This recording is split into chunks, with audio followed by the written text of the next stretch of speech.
shows today, according to their spokesman, the number of products will short of the demand.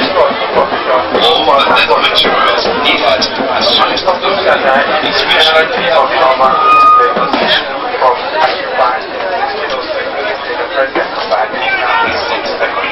the manufacturing of rubber saddles and helmets. The daily production of these rubber shoes stood at 15,000 pairs per day. Still, as a matter of fact, even the biggest empire in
We deal in cars. We have the Serrano car, we have Land Rovers, we have Range Rovers. Over there we have some.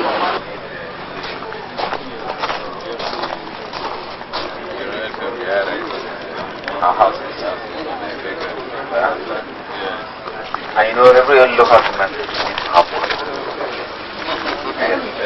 It's helpful. It's always the time you see buildings.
considering the position of Lagos State as the commercial nerve center and economic attraction, one will be interested in knowing, tackle those factors, eliminate them where possible so that there can be smooth flow of traffic in Lagos. One of such factors is the aspect of road maintenance. If the roads are well maintained,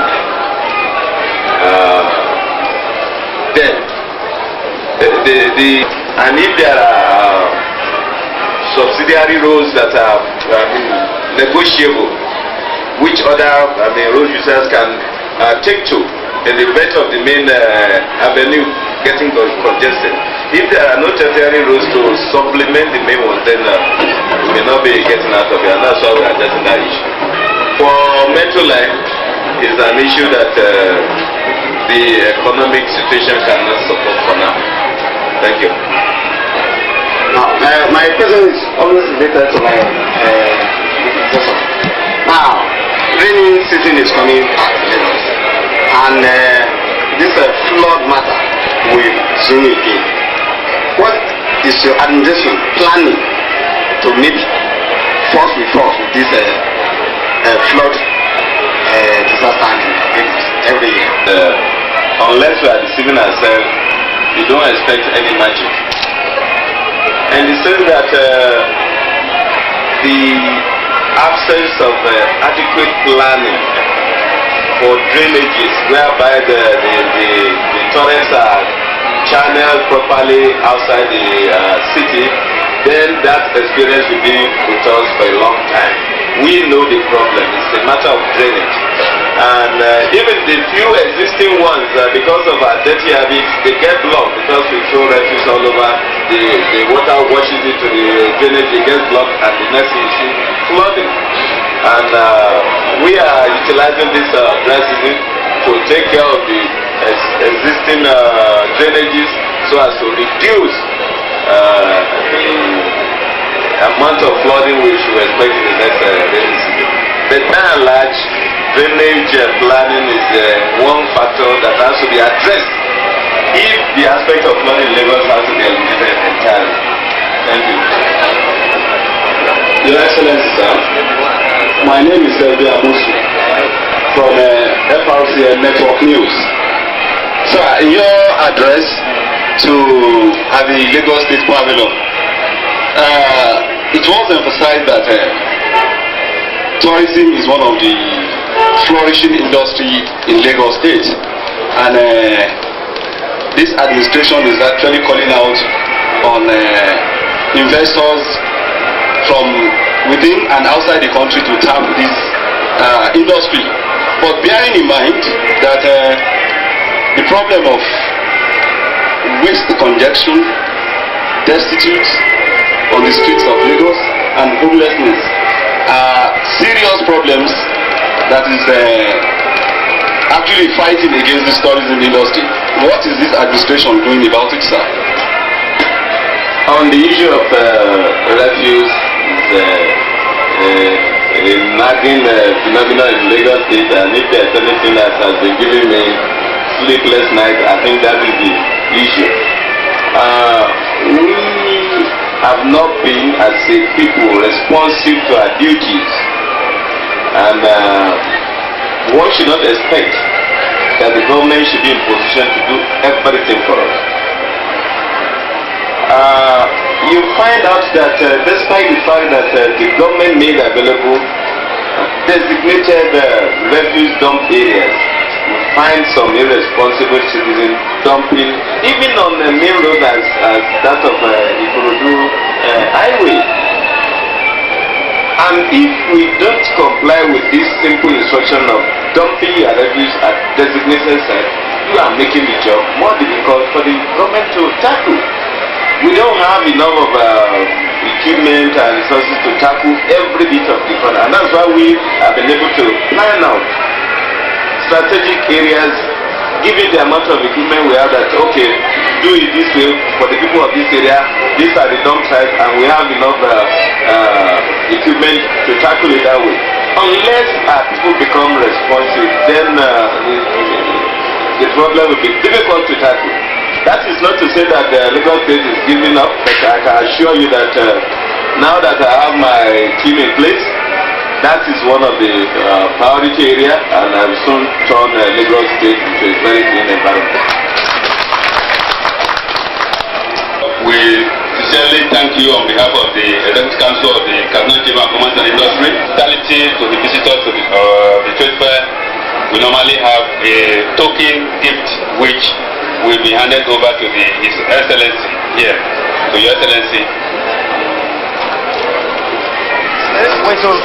Wait.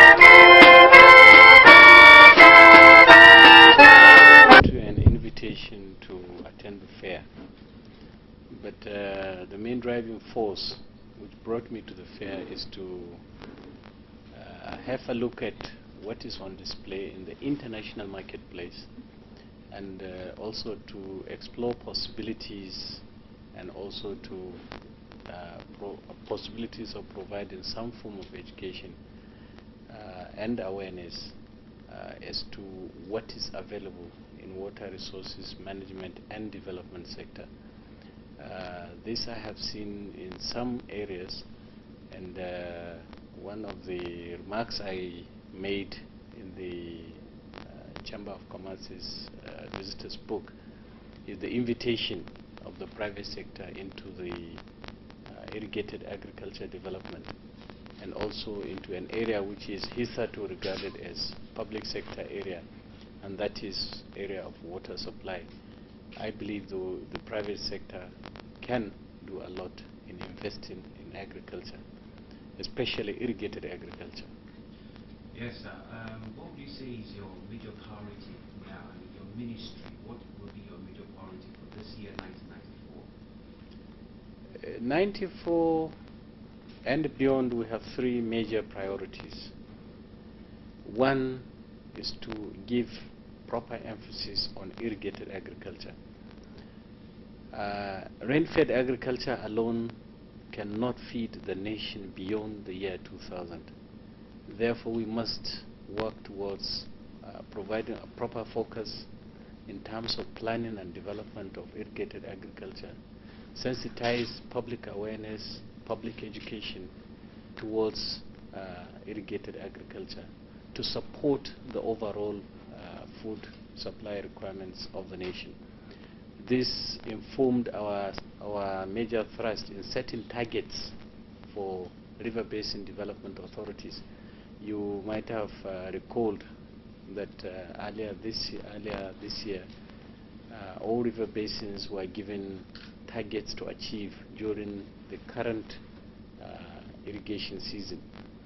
We expected the end of the irrigation season to realize about 173,000 metric tons of grains equivalent. By grains equivalent, I mean if you are producing potatoes by irrigated agriculture, pineapple by irrigated agriculture, wheat, maize, whatever, name it, we expect to get that much. And I'm pleased to announce that the head of state, Commander-in-Chief, has kindly donated a giant trophy for competition by river basin authorities in this sector. The second area of major thrust is in water supply. You are aware that Nigeria's water supply requirement is far below expectation. Not only water, but water and sanitation, potable water, which is intrinsically tied to the health of the people. And of course, the health of the people is tied to the productive capabilities of the people. So this we are trying hard to see that we focus properly. We are working out a national policy on water supply so that we attain at least 75% of water supply requirements of Nigerians by the year 2000. We hope that is an achievable thing with the active cooperation of the international donor agencies like UNDP, UNICEF and others. We are also reaching out to intervene at the state level through collaboration with agencies like the World Bank, from whom we have obtained $256 million loan for the reactivation of water supply schemes in all the 30 states and Abuja. All this point towards this novel goal. We also have the rural water supply component in the ministry. The Department of Rural Development, which hitherto used to be DIFRI, will also actually actively be involved in water supply. So together with the federal intervention, the state efforts, local government efforts, we hope to achieve a reasonable amount of water supply for all by the year 2000. The third aspect is to address the issue of the standard of living of the people in the rural areas. Substantial number of people in Nigeria live in rural areas. In fact, it is estimated that 70% of Nigerians live in rural areas. We are therefore addressing the issue of ensuring that we tap the latent, dormant resources in the rural areas for the overall national development, both in terms of human resource development and material resource development. Honorable Minister, during the budget broadcast at the State this year, yes, he announced that DIFRI is going to be reorganized and merged with your ministry. As the ministry part of the ministry, we would like to know the type of reorganization that should be expected in DIFRI, and whether there is going to be any loss of job by any of the DIFRI staffs. It is not intended for jobs to be lost in the process. What is intended is to make an optimum use of human and material resources.